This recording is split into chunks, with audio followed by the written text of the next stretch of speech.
Bonjour à toutes et à toutes, ravi de vous accueillir dans Libre Ensemble, une émission spéciale d'1 heure aujourd'hui. Merci d'être là.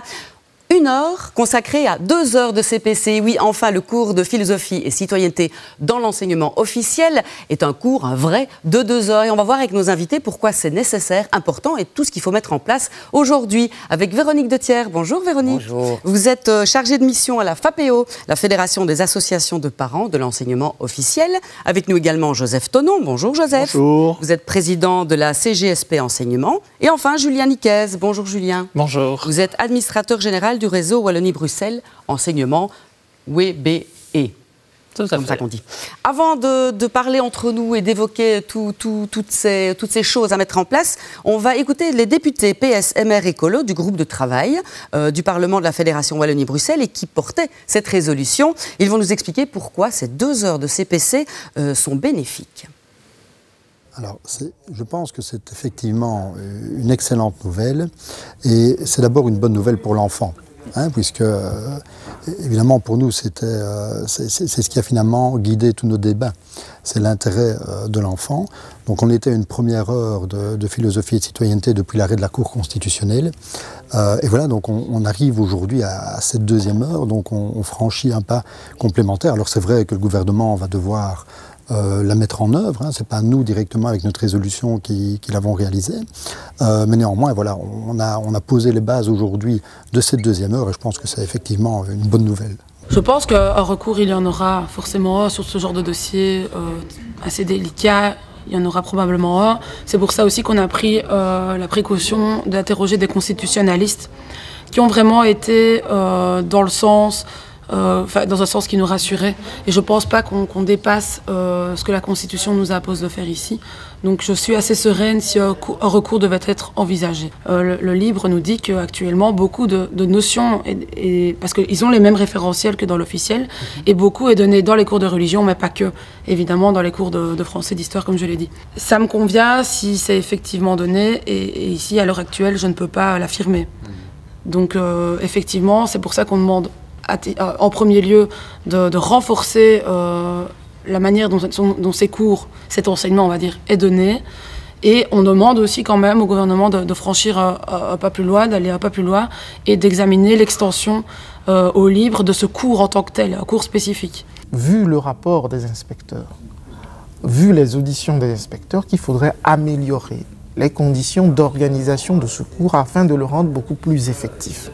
Et je pense que les acteurs du libre eux-mêmes et les auditions l'ont montré que les profs du libre sont demandeurs de formation sur le PC. Je pense profondément qu'à terme, et l'évolution de la société va vers ça, mais qu'à terme, il y aura un jour une réflexion quant à cette mise en place effective d'un réel cours dans le libre confessionnel. Les questions de sens, y compris en termes de pratique convictionnelle, d'intimité convictionnelle, appellent à des réponses. Nous préférons que ces réponses soient données dans un cadre où l'État a un regard, plutôt que dans des cadres où l'État n'a pas de regard. C'est dans l'intérêt de l'enfant et du jeune. Et si on le fait dans l'intérêt de l'enfant et du jeune, c'est dans l'intérêt de la société, parce que ce sont ces enfants qui vont constituer le futur de notre société. Voilà, retour plateau avec nos invités, donc Véronique Dethier, Julien Niquez et Joseph Thonon. Véronique Dethier, je vais commencer avec vous. Pourquoi était-ce si important de ne pas rester dans un statu quo, puisque les cours CPC existent quand même depuis quelques mois, quelques années? Quelles sont les attentes réelles des pédagogues et des parents et des élèves? Je ne vais pas vous répondre en tant que pédagogue, je ne suis pas pédagogue, je représente les parents, donc les attentes, elles sont essentielles. Pourquoi? Parce que ce cours, le référentiel de ce cours aborde des sujets qui sont essentiels et essentiels à traiter ensemble. Donc pour nous, c'était évident qu'il fallait aller plus loin, parce qu'aujourd'hui, 1 heure était largement insuffisante pour aborder toutes ces thématiques avec tous les enfants réunis et plus séparés en fonction de leur choix convictionnel. Les parents sont prêts à ce changement, les élèves aussi?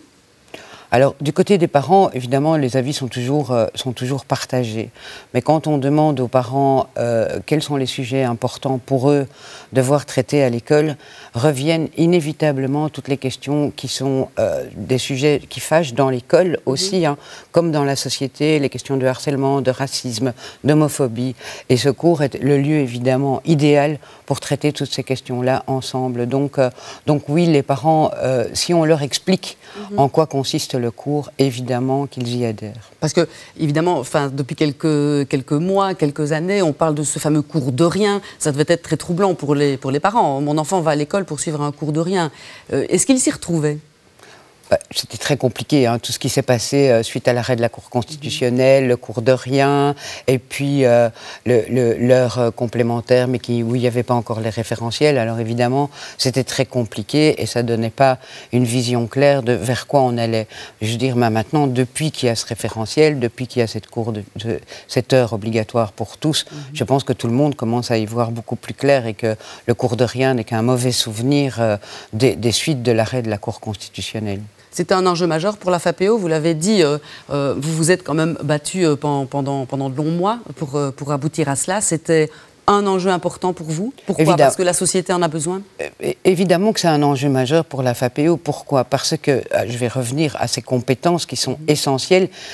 L'école, on parle toujours de lire, écrire, calculer, mais ces compétences-là sont bien entendu essentielles puisque l'école, elle a pour mission de former des citoyens émancipés. Donc, apprendre à argumenter, à discourir, évidemment que ce sont des compétences essentielles. Et je dirais même que ce sont des compétences essentielles parfois pour des publics qui sont plus éloignés et qui n'ont pas la chance, dans leur famille, d'aborder ces compétences-là. Donc c'est vraiment un enjeu pour nous essentiel. Julien Nicaise, vous qui portiez aussi, vous portez le réseau officiel à bout de bras presque, puisque vous êtes administrateur général du réseau Wallonie-Bruxelles Enseignement. Pourquoi est-ce important aussi pour les pédagogues, pour l'organisation vraiment structurelle dans les écoles ? Qu'est-ce qui était compliqué depuis quelque temps ? Comme Véronique vient de le dire, en fait, cette nouvelle recommandation du Parlement, cette résolution, c'est un pas supplémentaire vers ces 2 heures de philosophie et de citoyenneté. Elle l'a expliqué, on vient au départ d'un arrêt de la Cour constitutionnelle, la mise en place d'1 heure, une deuxième qui est facultative, ce qu'on a appelé injustement le cours de rien. Rappelez-vous, il y a 4-5 ans, certains disaient ça ne marchera jamais. Et bien pourtant, aujourd'hui, à Wallonie-Bruxelles Enseignement, j'ai 20% des parents, en tout cas des élèves, qui choisissent cette 2e heure de CPC. Ils dépassent même aujourd'hui l'enseignement de la religion catholique. Donc, preuve que même les parents ont réfléchi et s'engagent là-dedans et que ce besoin de 2 heures est nécessaire. Le référentiel tel qu'il est écrit est ambitieux. 1 heure ne suffit pas. Et puis, aujourd'hui, on savait qu'on était dans un entre-deux, puisqu'il y a 1 heure de CPC commune pour toute la classe et l'heure de religion morale ou la 2e heure de CPC à choisir. Et donc, avoir ces 2 heures ensemble, ça permettrait évidemment d'approfondir beaucoup plus les sujets importants de la société. C'est un casse-tête dans les grilles horaires aussi ? Ça compliquait les choses. Alors, on a l'habitude avec les cours philosophiques, évidemment, de devoir gérer ces grilles horaires parfois très complexes en fonction des choix des parents. Avec ces 2 heures-là, ça va être un peu plus simple, effectivement. Alors, comment ça va s'organiser ? Est-ce que ces heures-là font partie du tronc commun ? Comment est-ce qu'on fait de la place ? Parce qu'on ne peut pas rajouter des heures aux journées des enfants. Donc, alors, à nouveau, ça, il faut suivre, je dirais, la suite de l'histoire. Donc, la recommandation du Parlement explique bien que les différents acteurs, les représentants des parents, les représentants des enseignants, les représentants des pouvoirs organisateurs vont être concertés de manière à ce qu'on fasse en sorte d'organiser ça de la manière la plus harmonieuse possible. Et, in fine aussi, que l'on organise la suite des cours philosophiques qui, si jamais le choix du Parlement est d'en faire des cours qui deviendraient optionnels, ou en tout cas qui seraient dans la grille horaire mais non obligatoires à l'ensemble des élèves, ça va aussi poser une série de questions pratico-pratiques. Alors, on reviendra sur ce tronc et puis aussi ces cours convictionnels, qu'est-ce qu'on en fait ? Mais Joseph Thonon, d'abord, vous aussi, je vais poser la même question qu'à Véronique et Julien, président de la CGSP Enseignement. Pourquoi est-ce important pour vous ces 2 heures enfin établies et programmées ? Mais comme on l'a déjà expliqué, mais il faut le redire, le 12 mars 2015, on a l'arrêt de la Cour constitutionnelle et puis la machine se met en route très très vite. À la rentrée 2016, on a le cours de philosophie et de citoyenneté qui arrive dans le fondamental et en 2017 dans le secondaire.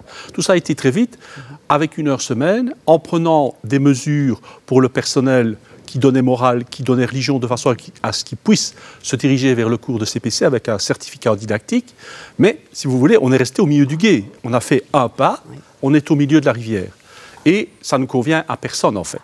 Ni aux élèves où on voit qu'ils ont 1 heure, mais c'est insuffisant, et ils gardent 1 heure de cours philosophique, et surtout pour les enseignants qui ont un cours 1 heure de CPC, et on sait, je le dis déjà maintenant, mais j'ai d'autres arguments sur l'organisationnel, le cours de CPC à 1 heure, ça ne fonctionne pas.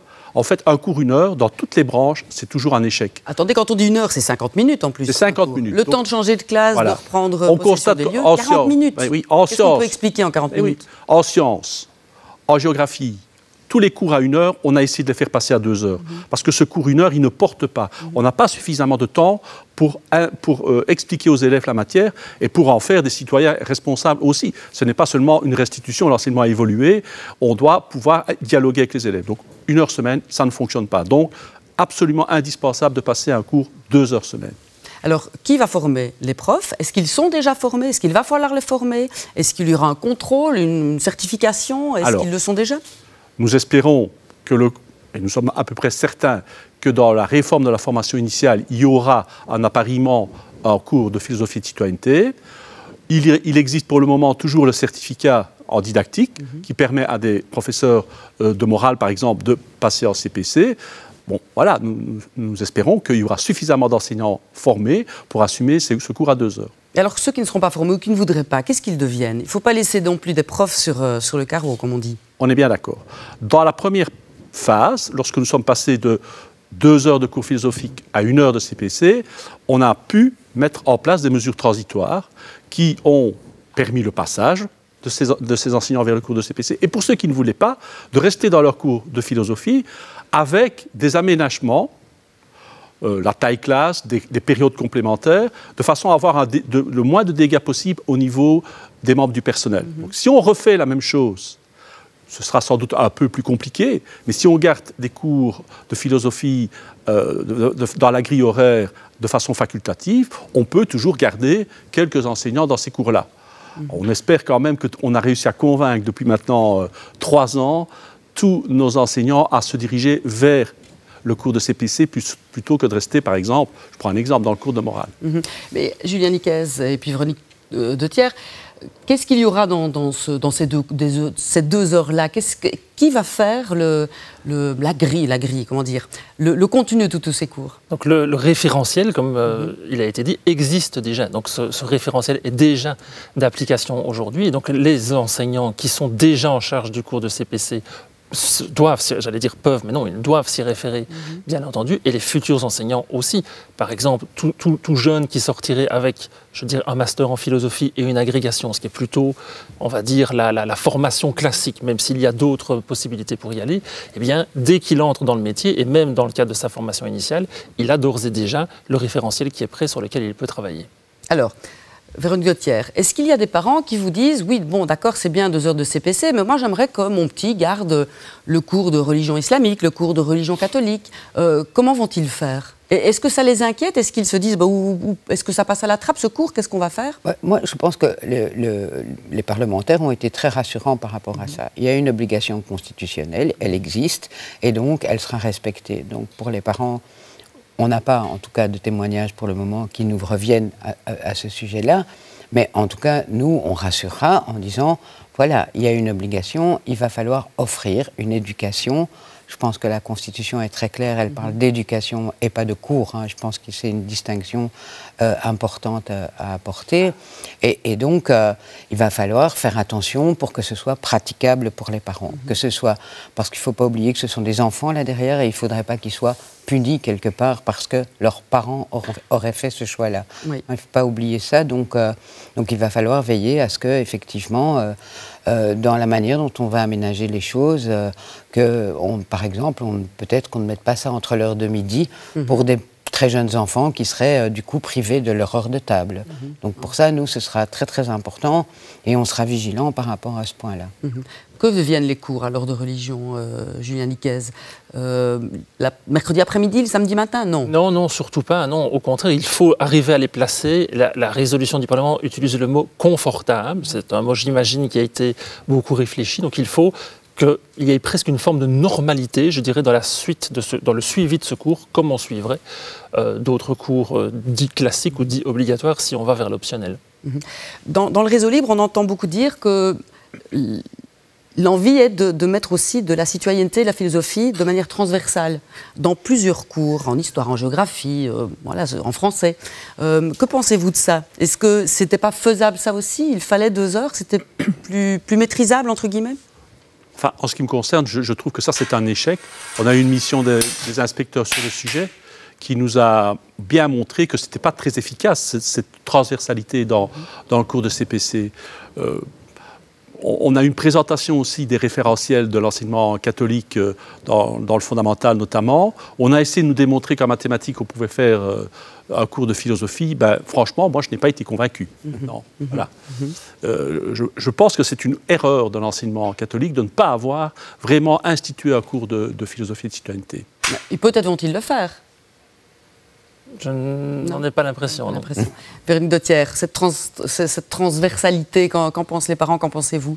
Peut-être que les parents pourraient se dire, oui, c'est plus facile en fait, parlons-en un petit peu partout. En tout cas, moi je pense qu'il faut distinguer 2 choses. Il y a le cours de philosophie et de citoyenneté avec un référentiel qui comprend des savoirs et des compétences essentielles pour devenir un citoyen autonome et critique. Et puis il y a tout le débat qui concerne l'école citoyenne. Et ça, c'est autre chose. Et alors évidemment que ça doit se pratiquer au niveau de l'école globalement, la citoyenneté active, mais c'est 2 choses fondamentalement différentes. Donc la transversalité, je dirais, oui, dans le fonctionnement de l'école, dans la réflexion, comment on fait pour vivre ensemble au sein de l'école, évidemment, et peut-être que le cours de philo et citoyenneté, avec 2 heures, pourra devenir la colonne vertébrale de cette réflexion, pourquoi pas. Avec peut-être, Julien Nicaise, un cours donné sur le fait religieux pour rassembler. Est-ce que c'est aussi pensé, ça? Alors, en tout cas, le cours de philosophie et citoyenneté doit permettre, évidemment, de pouvoir confronter les différentes opinions, confronter les différents choix idéologiques personnels, que ce soit des élèves ou de leurs parents et de leurs origines de manière générale. Ça, c'est une évidence. Mais ça ne doit pas être le but en soi. C'est vraiment l'idée d'utiliser les outils de la science qu'est la philosophie pour pouvoir acquérir des compétences de citoyens responsables. Et à cette occasion, il va de soi, évidemment, que avoir quelques exercices ou quelques événements interculturels, interreligieux, voir des choses... Allez, pensons aux différents élèves qui peuvent former une classe avec leurs différences entre eux. C'est évidemment un outil qui peut être utilisé dans le cours, mais il ne doit pas se résumer uniquement à, par exemple, faire de l'interconvictionnel. Alors rappelons, pourquoi philosophie et citoyenneté? Pourquoi pas philo? Pourquoi pas citoyenneté? Pourquoi avoir voulu, depuis le début, lier les deux thématiques? La question aux 3. Parce que je pense que les 2 aspects du référentiel sont importants. On ne peut pas faire que de la philosophie et d'un autre côté que de la citoyenneté, quand on a aussi tout un parcours scolaire qui commence de la maternelle et jusqu'à la rhétorique. Autant on peut imaginer qu'en rhéto ou en 5e on fasse vraiment de la philosophie pure et dure, autant quand on a des plus jeunes, on a un axe citoyenneté qui doit être mis en avant. En 5e et en rhéto, on est un jeune qui est sur le point de voter, à 18 ans. Donc est-ce que les parents et les élèves trouvent cela important, intéressant? Est-ce que c'est l'école qui doit apprendre tout cela? Mais oui, moi ce que je pense que ce qui est important, pourquoi est-ce qu'on dit philosophie et citoyenneté? C'est la citoyenneté à travers la démarche philosophique. Donc comment est-ce qu'on fait et comment est-ce qu'on décortique tout ça? Donc évidemment, aujourd'hui les jeunes, ils sortent de rhéto, en principe à 18 ans, il y en a encore qui sont beaucoup à l'école et ils vont voter. Et en général, ils n'ont pas les outils. Ils n'ont pas les outils pour décortiquer l'actualité, pour décortiquer un programme électoral. Et donc évidemment que ça fait partie d'une formation essentielle, puisque on vit dans une démocratie, donc forcément, je veux dire, cette formation, elle doit se faire à l'école, et donc oui, les élèves et les parents trouvent ça important. Ailleurs en Europe, Julien Nicaise, est-ce que ces cours-là sont dispensés de cette façon-là? Est-ce qu'on regarde, quand on gère l'enseignement en Wallonie à Bruxelles, est-ce qu'on ziote un peu sur les autres pays, sur ce qui se fait ailleurs? Bien sûr. Alors évidemment, en tant que francophone, on regarde souvent l'exemple français, mais où là, il n'y a pas de cours... ni de cours confessionnels, ni de cours de philosophie à proprement dit. Par contre, la France est un peu un électron libre au niveau européen. De manière générale, qu'est-ce qui se passe par contre dans l'ensemble des pays d'Europe? C'est des cours de religion qui se sont d'abord multipliés pour permettre aux autres religions que le christianisme de pouvoir être organisé, mais surtout qui ont tendance à se déconfessionnaliser. Un peu partout en Europe, on se rend compte que soit on fait des choix comme ici nous sommes en train de le faire en Belgique francophone, c'est-à-dire aller vers un vrai cours de citoyenneté et de philosophie, soit c'est un peu à mi-chemin, et c'est des cours alors, là, sur le fait religieux, sur l'histoire des religions, mais avec un aspect qui n'est plus du tout confessionnel et qui revient, je dirais, dans le giron de l'État ou de l'entité fédérée qui l'organise et non plus des cultes. Donc c'est un mouvement qui est quand même assez partagé dans l'ensemble de l'Europe occidentale. Chez nous aussi, vous avez peur. Est-ce qu'il y a un risque d'avoir des religions et des cours de religion qui se multiplient, pourquoi pas la religion bouddhiste, puisque la religion islamiste arrive, parce qu'il faut évidemment pouvoir donner à chacun sa part du gâteau. Est-ce que c'est ça aussi que vous craignez? C'est une question en tout cas qui traverse notre époque et qui a dû plusieurs fois effectivement faire l'objet d'amendements pour ajouter effectivement des religions supplémentaires. Oui, tout à fait. On en a combien là pour le moment? 5, si je ne dis pas de bêtises. Orthodoxes, israélites, protestantes, catholiques, bien sûr, et la morale laïque. Des profs continuent à se former alors pour ces religions qui arrivent? Bien sûr. Il y en a toujours qui sont, à travers les cultes, souvent en formation pour ces religions-là. Comme l'a dit Véronique, on n'a pas l'intention de supprimer complètement ces cours-là. Donc je pense qu'ils auront toujours... Est-ce que vous allez avoir un dialogue avec eux pour peut-être faire entrer comme un lien entre les cours de CPC et leurs cours, pour peut-être qu'il y ait plus d'harmonie? Je n'en sais rien. Peut-être qu'on devra effectivement, à travers peut-être le Conseil des cours philosophiques, prendre l'avis de l'ensemble des cultes par rapport à ce nouveau cours à 2 heures. Mais il devra se développer indépendamment des différents cultes et de la morale laïque. Il a déjà son référentiel, il a sa vie propre. Est-ce que c'est un sujet qui est débattu au sein de, vous dit-on, des salles de profs, par exemple? Je pense. Qu'est-ce qui se dit pour le moment? Est-ce qu'il y a plus de peur que de soulagement?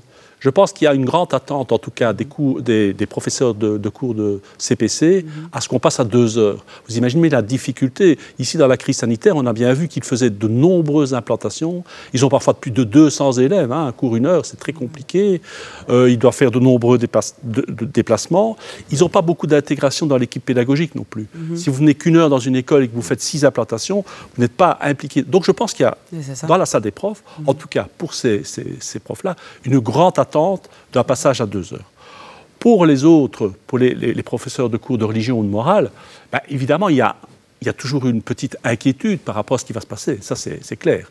Mais bon, on essaie de les rassurer, nous en tout cas, en disant on ne vous oubliera pas, on essaiera de prendre des mesures transitoires, comme je l'ai dit tout à l'heure, pour assurer votre avenir professionnel. S'ils sont des cours dans le tronc commun, est-ce que ce sont des cours certificatifs? C'est-à-dire que ce sont des cours cotés ou pas? Ah oui. Donc en fait, parfois certains ne comprennent pas, le cours de CPC, ce sera un cours comme le cours de maths. Il est complètement intégré dans la grille, il est certifié.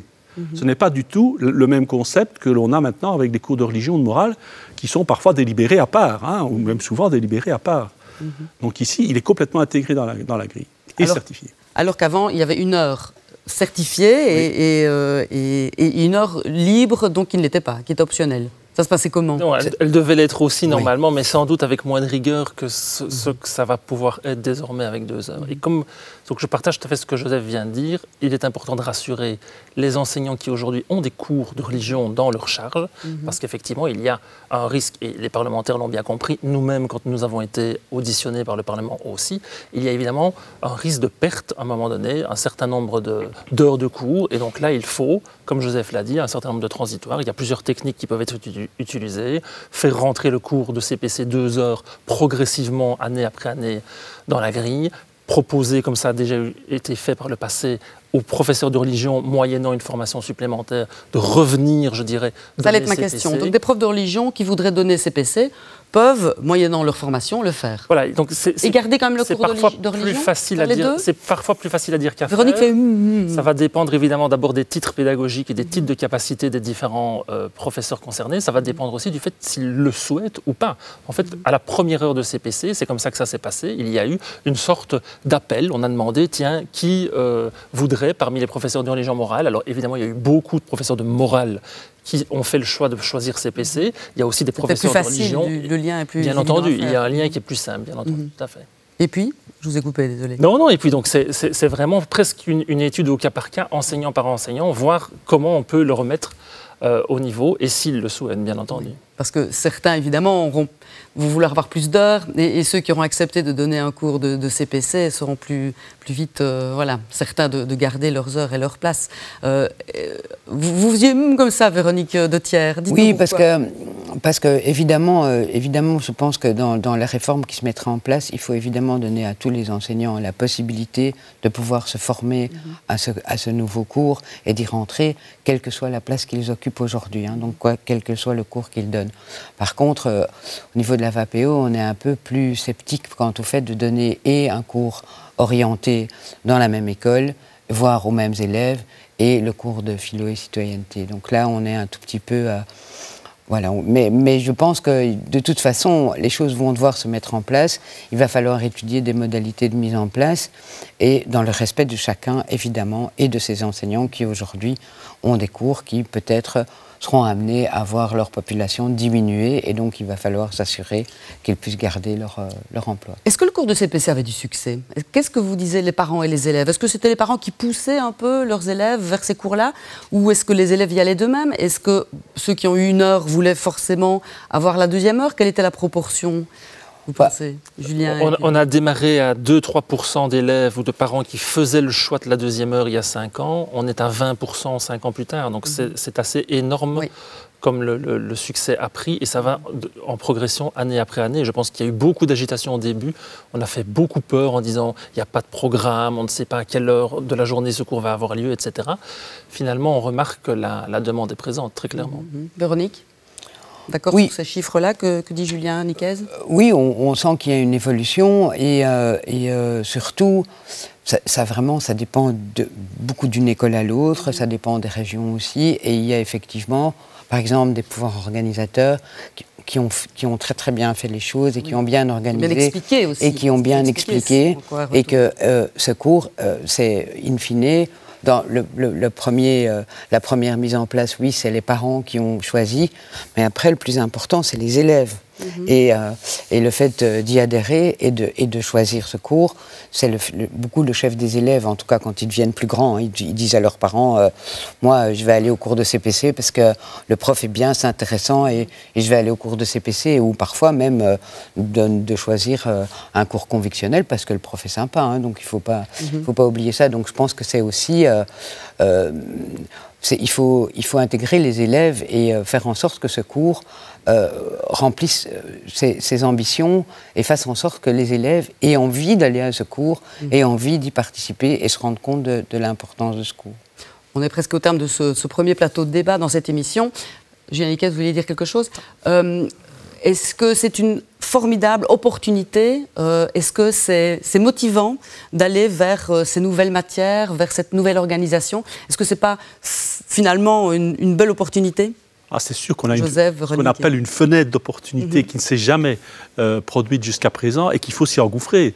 Je serais très triste, moi, si on ratait le train ici, parce que, voilà, je vous l'ai dit, il y a de nombreuses attentes, aussi bien du côté des enseignants que du côté des parents, des élèves. On voit ici, dans le climat qu'on vit maintenant, le complotisme, l'aspect climatique, enfin, tous les problèmes de société qu'on a maintenant, il faut rassembler les gens. Tout ça sera abordé. Voilà, y compris l'éducation aux médias. Il faut rassembler et arrêter de diviser. Et le projet qu'on a ici, c'est exactement ce qu'il veut faire. Vous êtes d'accord? C'est un beau mot de la fin. Je suis entièrement d'accord. Il a longtemps manqué un lieu où rassembler tous les élèves, tous ensemble, quelles que soient leurs origines et leur culture, pour parler de ces sujets-là. Et aujourd'hui, il existe. Donc c'est une bonne chose. Véronique, rien à rajouter, ils ont vraiment dit tout ce que ces hommes-là sont parfaits. En seconde partie d'émission, restez avec nous, enfin vous ne resterez pas là, mais vous irez en coulisses, restez avec nous parce que nous allons parler de ces enjeux de société, de l'importance de ces cours de philosophie et citoyenneté auprès de la jeunesse et la philo de manière générale. Pourquoi est-ce qu'elle est bonne pour nous et pour nos sociétés? Avec Jean Leclerc, le professeur Jean Leclerc, mais aussi Jérôme. Jérôme, avec Anne-Lise et Jean-Philippe, ont créé, Jérôme est prof de philo, une BD dont nous allons découvrir les secrets. Cette BD, c'est Philocomics. On se retrouve pour un deuxième plateau avec mes autres invités, juste après ce joli sujet où on découvre comment se crée cette BD Philocomics sur la philosophie. A tout de suite, restez avec nous. Un petit peu foncé comme ça. Ouais. On aura vraiment du noir ici. Là, je vais faire un ciel assez sombre parce que c'est l'ambiance un peu... Jérôme et Jean-Philippe écrivaient, ils choisissaient chacun un philosophe avec lequel ils étaient à l'aise. Et ils m'écrivaient à peu près une dizaine de pages avec l'ensemble de la pensée, l'histoire. Enfin, on avait déjà prédéfini des choses qui devaient rentrer dans la bande dessinée. Et ensuite, moi, j'arrivais et je commençais à réfléchir sur l'angle d'attaque. Donc, parce que souvent en philosophie, on commence par une question et on essaie de répondre grâce au concept des philosophes. Et nous, voilà, on a essayé de remettre un problème au début de chaque chapitre. Ça, on le faisait ensemble. Et moi, après, je commençais à créer les personnages et parfois, je changeais complètement le texte ou alors j'introduisais un événement historique qui allait bien, qui illustrait. Et puis, beaucoup d'allers-retours entre nous trois. Donc ça s'est vraiment fait...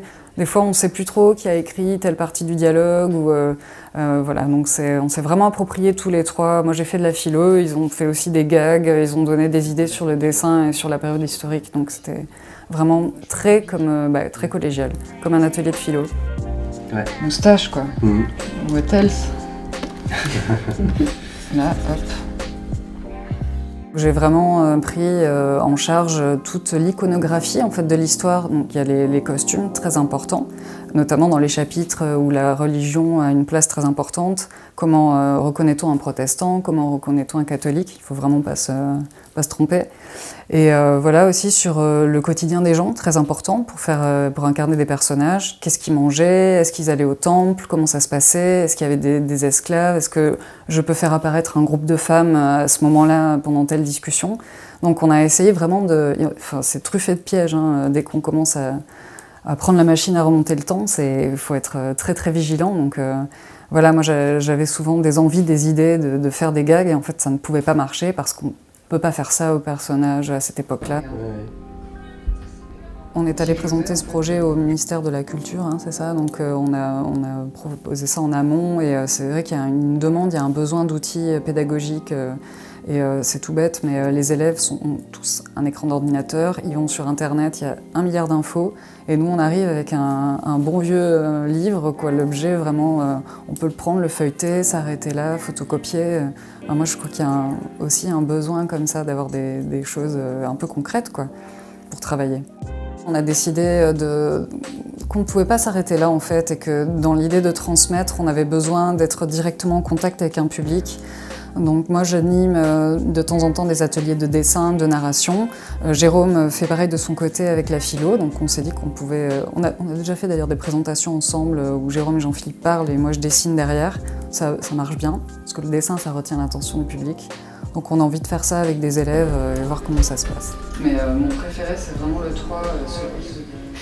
Voilà, retour sur ce plateau dans cette émission spéciale de Libre Ensemble après ce sujet sur Philocomics avec mes 2 nouveaux invités que je suis ravie de recevoir. Bonjour Jérôme Vermeer. Bonjour. Vous êtes professeur de philosophie, on l'a vu dans le sujet, et auteur, scénariste de cette BD Philocomics dont nous allons parler dans quelques instants. Et Jean Leclerc, bonjour Jean. Bonjour un Catherine. Habitué de l'émission. Oui. Professeur de philosophie à l'UCL. Merci d'être là. Alors Jérôme, 10 philosophes, 10 approches du bonheur, hein. Un tome et puis un second tome de Platon à Nietzsche, en passant par Montaigne, Descartes, Hannah Arendt ou Aristote. Quelle a été l'envie de faire de l'humour finalement et d'en même temps philosopher et de l'offrir aux jeunes, aux moins jeunes, d'ailleurs, à tout le monde parce que la philo c'est bon pour nous? Dites-nous.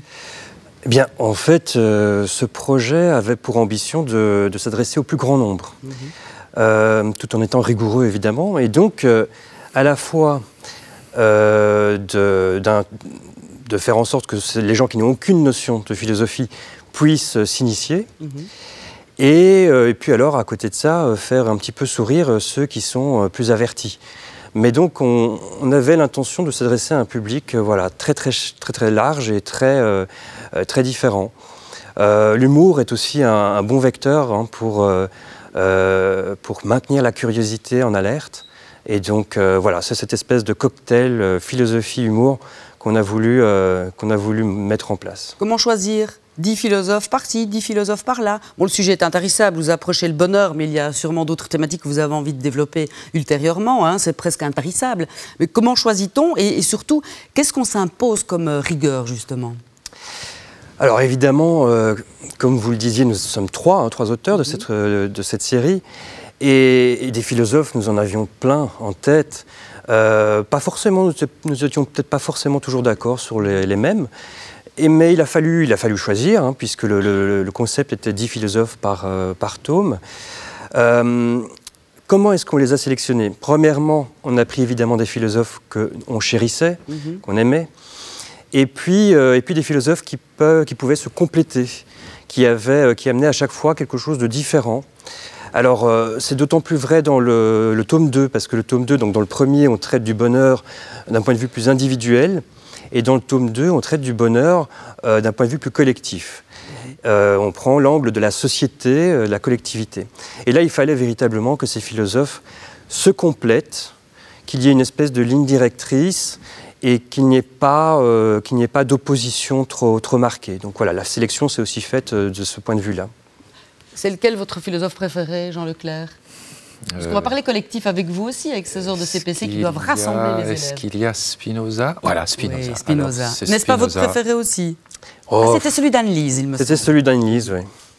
Alors vous allez dans les écoles, vous aussi, vous êtes prof de philo, enfin, vous avez fait beaucoup de choses, hein. Vous avez travaillé aussi dans l'édition, vous revenez à vos premières amours, la philo. Est-ce que vous auriez aimé, étant jeune, avoir cet ouvrage, ce genre de BD entre les mains? Est-ce que ça existait? Alors non, d'une certaine manière, ça n'existait pas. Et c'est pour ça d'ailleurs que... en fait, j'étais empreint d'une forme de frustration à la fin de mes études. On ne m'avait jamais raconté la philosophie. On m'avait initié à des concepts, à des formes de pensée. On ne m'avait jamais raconté la philosophie. On ne m'avait jamais raconté dans quelle mesure toute pensée est incarnée. Dans quel contexte tel philosophe avait écrit tel ouvrage, quelles étaient aussi les épreuves qu'il avait dû subir dans sa vie, comment sa pensée s'était constituée. Et ça, je trouvais que c'était un manque. Au terme de mes études, je me sentais un petit peu frustré à ce niveau-là. Et c'est ce que nous avons voulu faire, c'était véritablement de montrer que toute pensée s'inscrit dans une époque et qu'elle résulte parfois des aléas de la vie qui peuvent être parfois des choses très de l'ordre du détail. Hein.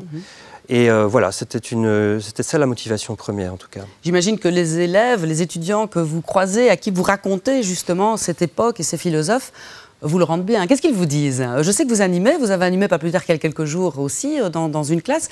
Comment ça se passe? Est-ce qu'ils ont vraiment un besoin, une envie de découvrir la philo? Est-ce qu'ils voient nettement et directement l'intérêt dans leur vie et dans la société dans laquelle on vit?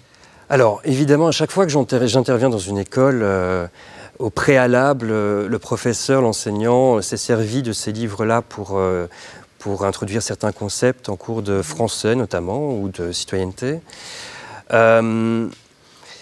J'interviens toujours donc dans une espèce, je dirais pas en terrain conquis, hein, mais du moins ils ont vu que la philosophie pouvait se raconter à travers la bande dessinée et n'était pas quelque chose d'inatteignable qui ne concernait que des initiés au sein des bibliothèques universitaires.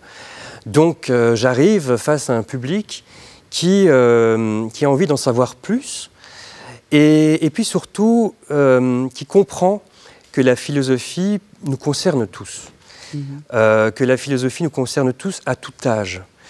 Et voilà, il se fait que généralement, quand je termine une séance auprès d'élèves d'années très différentes, hein, ça peut être 4e, 5e, 6e, secondaire, et même en haute école, hein, on intervient dans les cours de pédagogie, d'agrégation, ce genre de choses. Eh bien, au terme de ces interventions, généralement, on a des retours qui sont assez positifs, parce qu'ils y voient à la fois quelque chose de plus palpable, de plus concret, de plus pratique, et aussi de plus poétique. Parce que les philosophes sont parfois de beaux poètes hein, aussi. Vous êtes, comme Jean va nous le dire aussi, comme le plateau précédent nous l'a dit dans ses cours de CPC de 2 heures maintenant, vous êtes convaincu également que la philosophie peut, si pas régler, mais en tout cas expliquer les grands enjeux de nos sociétés, l'éducation média, le repli identitaire, les inégalités hommes-femmes et que sais-je. La philo peut réellement ancrer quelque chose en nous, de compréhension vers l'autre? Je crois. Alors nous sommes dans une période un peu charnière, en tout cas très troublée. Beaucoup de sujets sont mis sur la table, des questions sociétales qui, d'une certaine manière, nous préoccupent tous. Et la philosophie, je sens, ou j'ai l'impression souvent, est un peu la grande absente dans les discussions. Si on peut parler de discussion, d'ailleurs, justement. La philosophie, c'est quoi? C'est le fait qu'on pose une question sans prétendre pouvoir véritablement y répondre. Et aujourd'hui, j'ai le sentiment que, généralement, les opinions se confrontent, mais qu'on n'écoute pas. On n'écoute pas l'opinion qui est différente, qui n'est pas la même que la sienne. Et on manque un peu de philosophie dans la façon de mener certains débats et tous les sujets qui nous occupent et dont on parle dans les médias chaque jour aujourd'hui. Jean Leclerc, vous aussi, vous venez avec un livre. Oui. Il est encore d'actualité. Pourtant, il a été édité il y a quelques années. 6 ans. Morale et religion à l'école, changeons de paradigme. Comme le dit Jérôme, la philo est vraiment un outil indispensable aujourd'hui. Mais pourquoi est-ce que la morale et la religion, finalement, à l'école, ne l'étaient pas ou plus? Pourquoi est-ce qu'il faut changer de paradigme? Mais parce qu'à Je cette sais que vous avez fait des vagues à l'époque. Oui, beaucoup de vagues. Mais à l'époque, si vous voulez, nous, on réfléchissait sur ce que l'on pouvait faire, comment on pouvait assumer un nouveau modèle. Et donc, le titre, on voulait changer de paradigme. Et pour le coup, j'avais réuni dans cet ouvrage... Oui, sous la direction, Jean Leclerc. Oui, c'est sous la direction, je ne suis pas le seul, mais les représentants des cultes, les représentants du monde philosophique, du monde politique, représentant aussi les constitutionnalistes, très, très, très importants. Et ce petit livre, au fond...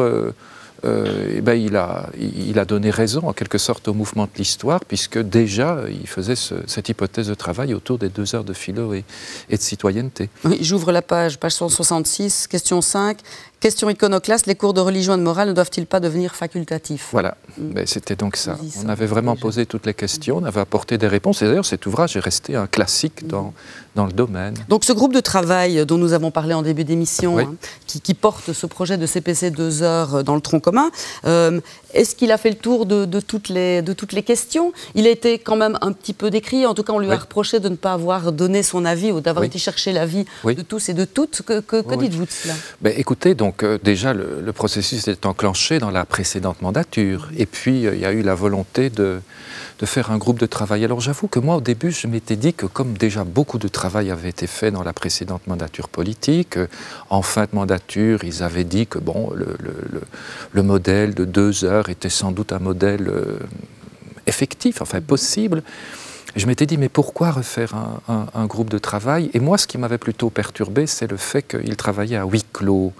Bon, mais maintenant, quand on voit le résultat, quand on voit l'amplitude de ce travail qui a commencé au mois de juin 2020 et qui vient de se terminer en octobre 2021, quand on voit les séances qui ont été menées, plus de 14 séances, la rigueur du travail, la rigueur du questionnement, et aussi la palette des invités, parce que j'ai entendu sur d'autres plateaux de télévision qu'on reprochait de ne pas avoir invité les cultes. Mais d'abord, fondamentalement, les cultes n'ont pas quelque chose à dire sur le cours de philosophie et de citoyenneté.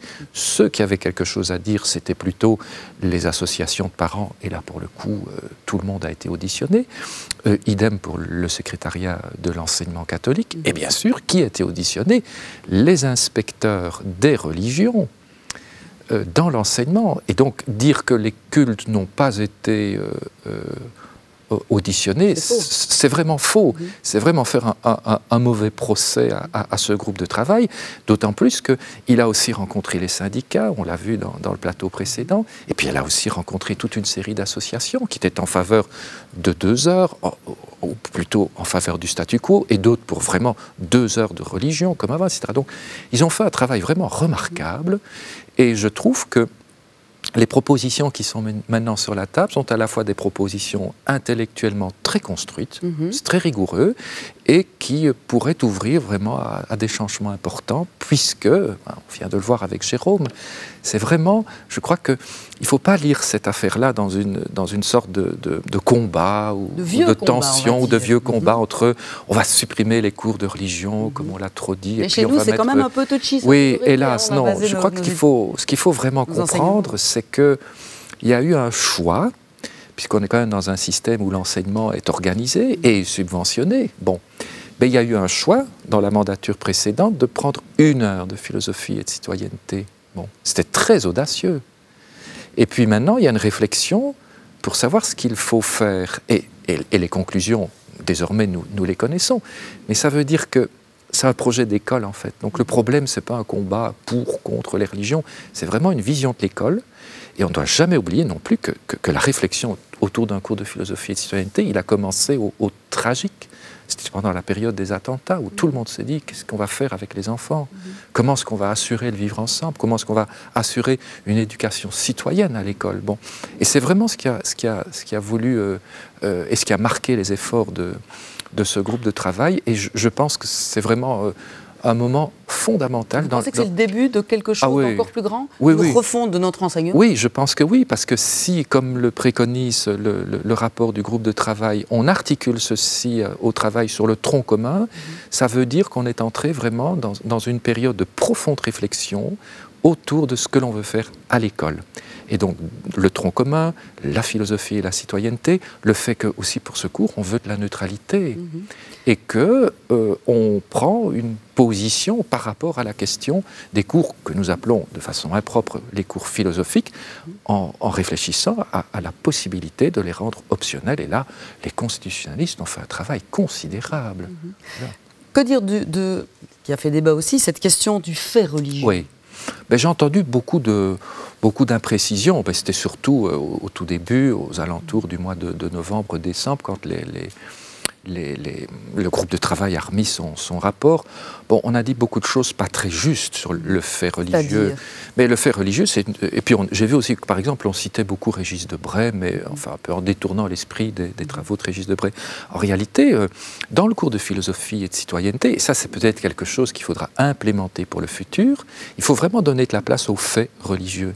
Mais justement, le fait religieux, c'est quelque chose de très important. D'abord parce que c'est un fait, donc il y a une factualité, un fait, ça va se décrire, ça va s'observer, on va travailler le comment, voilà, bon, et puis on va faire un travail en commun autour de cela, et puis il est religieux parce qu'évidemment il touche à la question de la religiosité, qui a vraiment une part importante dans la construction de l'identité, dans la construction d'une société, dans l'articulation du privé et du public. Bon.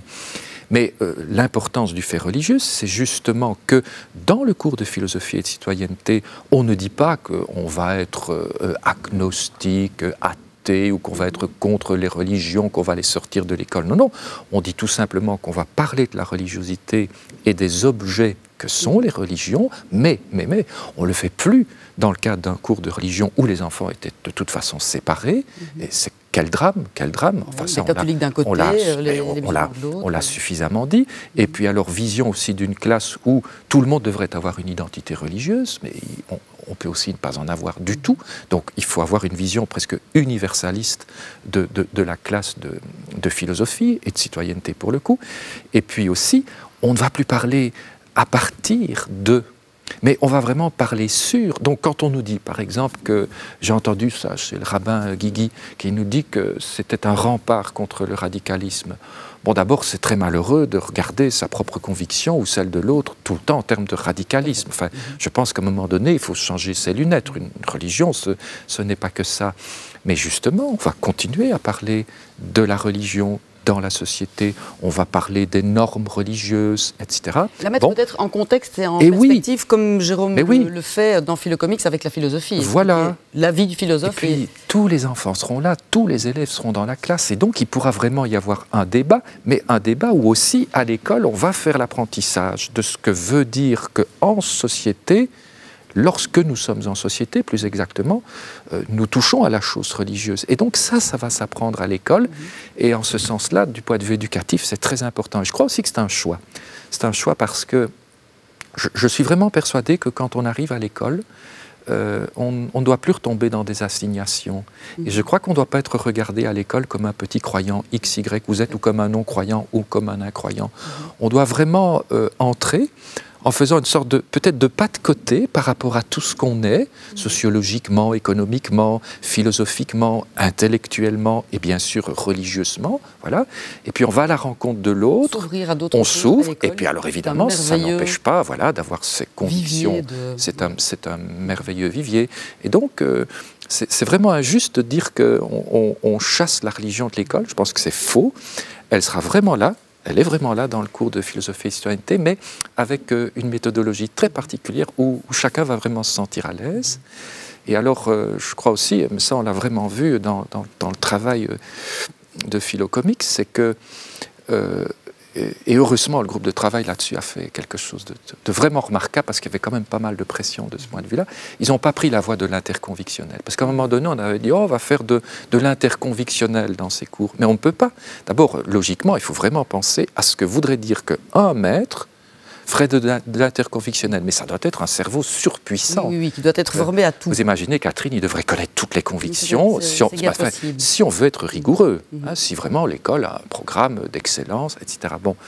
Donc ça, c'était déjà pas possible. Et puis, on ne vient pas non plus à l'école et dans le cours de philosophie et de citoyenneté pour faire des combats convictionnels. Non, on peut rester neutre, c'est la neutralité. On vient pour apprendre, effectivement, on vient pour apprendre la neutralité et puis s'ouvrir à la posture religieuse de l'autre, qu'il en est ou qu'il n'en est pas. Voilà. Jérôme, est-ce que vous trouvez formidablement enthousiasmant de pouvoir aujourd'hui avoir ces outils, ce cours de CPC? Est-ce que, jeune philosophe, quand vous êtes sorti de vos études, vous vous seriez dit, oh ben voilà, je vais voilà, postuler pour être prof de CPC? Est-ce qu'il y a un réel défi à relever aujourd'hui? Tout est à faire. On sait que certains profs parlent un petit peu de philo, vous le disiez, les profs de français, les profs d'histoire parfois abordent, et ont besoin d'outils. Dieu sait si ce genre d'outils est important. Mais est-ce que là, c'est un nouveau challenge? C'est un nouveau challenge, d'autant plus que... Donc, c'est vrai que je donne cours également dans certaines hautes écoles, à l'EFEC, à Enalux. Je donne cours... Donc à des plus grands, comme Jean, à des gens qui sont venus pour avoir ce cours. Mais qui ne sont pas venus pour. Alors c'est là, évidemment, le nœud. C'est que dans toutes ces sections, en droit, en gestion des ressources humaines, en marketing, en robotique, en informatique, le cours de philosophie débute à la fin du parcours.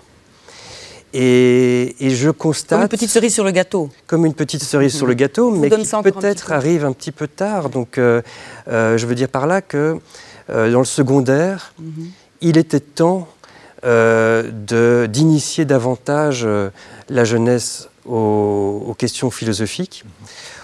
Aux philosophes aussi, donc apporter aussi des éclairages sur les grands penseurs, parce que tout simplement, je crois que ça permet de se lancer, alors d'abord dans des études, et puis ensuite dans la vie active, de façon plus avertie, de façon plus, avec peut-être un éclairage, un regard plus affirmé et critique sur le monde.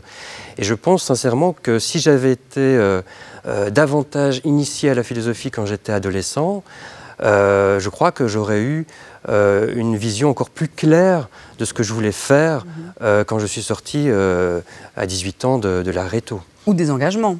Engagement qu'il soit, ne serait-ce que voter est un engagement en soi à 18 ans. C'est compliqué aujourd'hui d'avoir 18 ans, d'être le nez sur les réseaux sociaux, sur son téléphone, sans avoir de recul. Et on leur demande de s'engager pour changer le monde aussi. Parce qu'en ce moment, il va falloir sauver la planète, changer un tas de choses, ce qui n'est pas évident. Effectivement, en plus, il y a beaucoup de questions aujourd'hui auxquelles s'intéresse la jeunesse. Et c'est des questions qui créent des crispations, qui créent des conflits, des formes de non-rencontre finalement entre les opinions. Et je crois que plus que jamais, la jeunesse aujourd'hui en tout cas doit être capable de poser un regard critique et de pouvoir questionner plutôt que d'affirmer aveuglément peut-être parfois certaines choses. Alors à brûle-pourpoint, je vous embête peut-être, mais quelle est la question qui revient le plus souvent, que les élèves vous posent, que les étudiants, que les jeunes? Sur base de ça, et peut-être qu'ils font des digressions, comme on dit, et tant mieux, l'esprit vole. Oui, alors bon, évidemment sur base de ça, donc c'est-à-dire sur ce travail plus précis donc de Philocomics, la question qui me revient souvent, c'est comment en sommes-nous arrivés à réaliser ce livre? Quelles ont été les étapes? Quel est le parcours de chacun d'entre nous, Jean-Philippe, Anne-Lise, moi, pour en arriver là? Parce que c'est vrai que c'est peut-être un petit peu inhabituel et original. Des bandes dessinées sur la philosophie, c'est vrai qu'il n'y en a pas beaucoup. Et donc ça étonne, ça étonne. Voilà. Je vais rien y comprendre, moi. Et en fait, si, il découvre que oui, parce que c'était aussi notre idée était de faire en sorte qu'il y ait différents niveaux de lecture possibles. Que dès l'âge de 14-15 ans, on puisse comprendre certaines choses que l'on sera amené à approfondir au fur et à mesure, et les adultes, évidemment... J'allais dire, et le donner à ses parents, le donner à lire, le partager. Ce genre de livre qui circule dans la maison et que l'on donne comme ça. Vous êtes persuadé aussi, Jean Leclerc, j'imagine que ces cours, tout ce qu'on met en place, c'est quand même in fine pour faire de nos jeunes des citoyens, peut-être même plus avertis que nous l'étions nous-mêmes à cet âge-là. Oui, parce que c'est donc bien philosophie et citoyenneté. C'est pas que de la philo. Et ce n'est pas non plus que de la philosophie, c'est du philosopher. Donc c'est l'apprentissage du philosopher. Et ça commence très tôt. C'est quoi l'apprentissage du philosopher? Tant que j'ai deux philosophes sur mon plateau. C'est apprendre très très tôt avec les enfants, qui sont d'ailleurs les grands pourvoyeurs de questions métaphysiques. Enfin, les plus grandes questions métaphysiques sont chez les enfants. Donc c'est pour revenir à notre âme d'enfant, en quelque sorte. Oui, exactement. Et donc c'est travailler ça, puis aussi c'est l'exercice de la raison humaine. Et la raison humaine, elle est partageable. Contrairement à des religions qui peuvent nous faire rentrer dans des comportements qu'on qualifie en général de eux et de nous. Mais donc ici, on donne des solutions toutes faites en tout cas. Oui, ou parfois on est dans une approche, disons, dogmatique, mais ici je crois qu'il y a une réflexion critique qui s'instaure. Et le fait que l'on prenne très au sérieux la chose sous la forme de référentiel, de programme, et que l'on mette cette dimension de la formation critique dans la construction de l'identité citoyenne de l'élève, ça me semble vraiment fondamental. Moi, j'aurais voulu avoir des livres de philo comme ceux-là, d'autant plus qu'on accroche, parce qu'on accroche avec une image, on accroche avec une bande dessinée, et puis on va lire un texte, et puis on va aller voir plus loin. Puis on va voir plus loin, et puis on s'interroge, et ça me semble très, très, très important pour le futur des enfants. Pour le développement de nos jeunes. Troisième tome, ce sera quoi, Jérôme? Il est en préparation, je pense. Il est en préparation et nous travaillons sur une thématique qui nous occupe tous et en plus qui a été extrêmement mise en avant durant cette période de Covid, c'est le travail. Le bonheur et le travail. Alors, pas le bonheur au travail, le bonheur et le travail. Comment concilier les deux, en quelque sorte. Voilà. Bon. Merci beaucoup. Voilà plein de lectures pour mes longues soirées d'hiver, dites donc, de ce mois de janvier. Merci beaucoup, Jean Leclerc. Merci, Jérôme. Je vais faire comme monsieur Bernard Pivot. Je vais échanger les... Voilà, je vous l'offre. Et je vous l'offre. Merci. Regarde le 2. Je ne l'ai pas encore lu, celui-là. Merci beaucoup d'avoir été là avec nous aujourd'hui, Jérôme et Jean. Merci à vous de nous avoir suivis. On se donne rendez-vous la semaine prochaine pour d'autres réflexions, d'autres manières de philosopher et de voir le monde. À très bientôt à tous et bonne journée. Merci. À bientôt. Au revoir. Merci beaucoup.